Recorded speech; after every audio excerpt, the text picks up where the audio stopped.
Welcome to Insights into Success. We're with your host Paul Dodds. We hope to educate, inspire and motivate you to achieve your own personal success. We talk to guests from all around the world from a variety of walks of life to hear the realities of their own journey to success. What challenges have they faced? How have they coped with failure? And what have been the keys or will be the keys to their own success? In our Read to Succeed interviews, we talk books that have inspired our guests, and for some, they share their secrets to marketing success. Join us as we give you insights into success. Okay, well, welcome back to Insights into Success, where we're now doing a short segment called Read to Succeed. And our guest from our recent interview, Peter de Jager, has agreed to stay on and share some of the books that he's read. So, Peter, the floor is yours. Tell us about some books that have inspired you, what they are, who wrote them, and a little bit more about what it was that really resonated for you. I'll give you three. Start off with one by Atul Gawande, Atulgawande, Atul Gawande. The book is Checklist Maifesto. If you're doing anything in your life that requires a whole bunch of different processes to take place at the right time, then what you need to do is create a checklist. We have checklists for flying a plane. Before you take off, there's a checklist you have to follow. There's something called the safe surgery checklist, and it has to do with what are the key things that you as a doctor, as an operating team, have to be certain of before you perform brain surgery or an amputation or cesarean section. Now, how many things do you think would be on that list? Hard to say. You'd think it'd be a lot. You'd think it'd be a huge amount. Yeah. But the reality is that the safe surgery checklist has, I think, 23 items on it.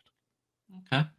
And the first thing to do is introduce yourselves and what your responsibilities are during this procedure. When they put the safe surgery checklist in place, they reduced returns to the operating room like 50%. They reduced post-operation infections by 30%. Huge increases for very little effort. Some of the questions are, did the person receive their antibiotic dose within the last hour? Yes or no? And if your answer is no, then you have to make it yes, as in, no, they haven't. Fine, give him one now, and now we can take it off. Until you get all the yeses on that checklist, you can't proceed. Do you have the patient's blood type? Yes. No. Do you have their blood on hand? Yes. No. Real simple stuff. Sure. And the book is about how the safe surgery checklist came into place and how important it is. And it relies heavily on something called Pareto, the 80-20 rule. Yeah. What are the 20% of things that we must do right to make sure that we have that 80% success rate?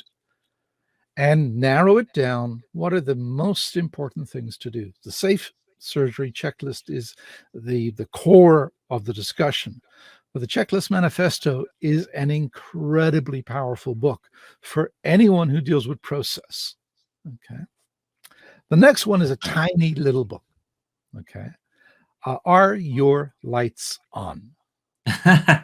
By Gerald Weinberg. Gerald Weinberg, Weinberg. And it's about problem solving, but from the most peculiar way. Basically, it talks about real life situations. I'll give you one from the book. Large building, elevator system. Elevators, the clients, the customers, the residents of the building are complaining that the elevators are too slow. How do you solve the problem? Well, one response, and the one we tend to jump at, is, well, we have to make the elevators faster. Well, that might work. likely will work, but there's a different approach to it. Put up a large vanity mirror on each floor right by the elevators. What will happen? People come by, straighten their tie, and all that's taking up time. And now the elevator's there. They no longer feel that the elevator is slow. Change the perception. It's all perception. Yeah. And the entire book is about stuff like this. That's just one example. Gerald Weinberg was my mentor. I went to a consultants camp with him in Mount Crested Butte in Colorado for about a decade. We'd be there every year. We'd spend a week with the guy, and he's brilliant. There's another book that you can get of his. All of his books are great. All of his books are worthwhile. Becoming a Technical Leader. If there was one book that changed my career in terms of being a manager, it was that book, Becoming a Technical Leader. Give you one more. The Diffusion of Innovation by a guy by the name of Everett Rogers. That book is the Bible about change. It will tell you everything you need to know about how change is embraced by communities. And it talks, this is where the terms laggard, early adopter, late majority come from. Oh, okay. All of those are mathematical definitions. You look at the acceptance curve. There's an acceptance curve that we have. It looks like a bell curve. And he says, okay, the first percentile we're going to call this, and the next percentile we're going to call that. And then he said, what are the characteristics of those? And when you really understand where those terms came from, then you have a better understanding about what change management is all about. There's a notion that laggards are people who resist change. And there we go. Then we go around and we say, okay, who are the laggards in our organization? Makes sense, right? Except it's totally wrong. It's totally misusing the facts. My first computer, I purchased my first computer in 1978. That would make me a what? Early adopter, right? I didn't get a cell phone until 2006. That makes me a laggard. How can I possibly be both a laggard and an early adopter? Because the terms only have meaning with respect to a specific change being looked at. There's no such thing as laggards in your organization. None. Right. There are no people who resist everything. And everybody's now going, oh, yes, you haven't met Bill. We have got Bill in our department. Bill didn't reject everything. He got married. He has kids. He got the job. He went for his business. All of those are changes. He learned new skills. All of those are changes. He's not a laggard in everything. He's a laggard in particular things. And once you really understand where change is coming from, why people resist, why they communicate, how they communicate with each other, what's the power of having an influencer on your team rather than someone who's a resistor, then you'll really understand change. So, Checklist Manifesto, how to organize your work much, much better than you've ever done before. Are Your Lights On? A little tiny book on problem solving that will change the way you think about problem solving from stem to stern. It'll make you a better problem solver. And then Diffusion of Innovation, which is about how change is embraced by organizations, communities, church groups, your family, your friends, everything. And if you wanted to know how important that is, the way we brought about COVID mitigation in the world never picked up the Diffusion of Innovation. They never looked at the book. And they made every conceivable error in how they brought it about. They paid no attention to change management. They really didn't. Wow. That's the applicability of these things. Interesting. Oh, well, that's an encouragement to go read the book to understand that better. I could start listing you books. Every year on the webinar series, we have a year in review where Mark Mullally, my partner in that series, and myself choose 3 books each We've been doing this for more than 10 years, 3 books each. And at the end of the year, we go through some of the books that we've read and what we get out of them and why they're important to what we do. And usually that's framed within the context of, for managers, here's what you need. So, Peter, what's your style of reading? How do you read? Is it audio, Kobo, physical book? What's your preference? Primarily physical. I have a Kindle on my iPad. That's where my 600 books are. Audiobooks I listen to when I'm driving. I can't listen to them anywhere else. It just doesn't work for me. I can't stay focused enough sitting at home listening to an audiobook. It doesn't work. But curl up in a nice big comfy chair with a hard book in my hands, that's my preferred style. And what about recollection? How good are you at recalling what you read? And do you have any special tips on how to better recall what you read? If you mean memorize, I'm lousy at it. I don't memorize words. I have nothing but the highest regard for people who can rhyme off poetry and all the rest. I'd love to be able to do that. I know the techniques. I just haven't invested the time to do it. Now, do I remember ideas? Yes.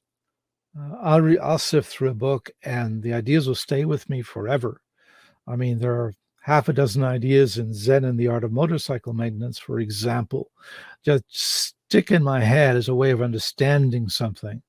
There's an episode there where the guy's got something loose. There's a tightener that's loose and it needs a shimmy. Basically a thin piece of metal that you can put in to increase the width, and now you can tighten it up a bit better. And I remember in the book, the guy starts cutting apart a Coke can because it's the perfect metal. It's the right malleability of, it can bend properly, can be used. And his friend is going, oh my God, you can't do that. You got to go to the store and buy it. No, I don't get to buy it. I have it in my hand. All I have to do is cut it apart. That's what quality is all about. Quality isn't how much you pay. It's how well it works. And that's one of the key ideas inside Zen and the Art of Motorcycle Maintenance. I read that book 30 years ago. Wow. And reread it every couple of years, just because every time I read it, I get more out of it. Yeah. The book hasn't changed. I've changed. Yeah. I bring a different perspective to the book. That's why there are a handful of books, a couple of dozen, that I will reread on a regular basis, because I've changed and therefore I will get something different out of it.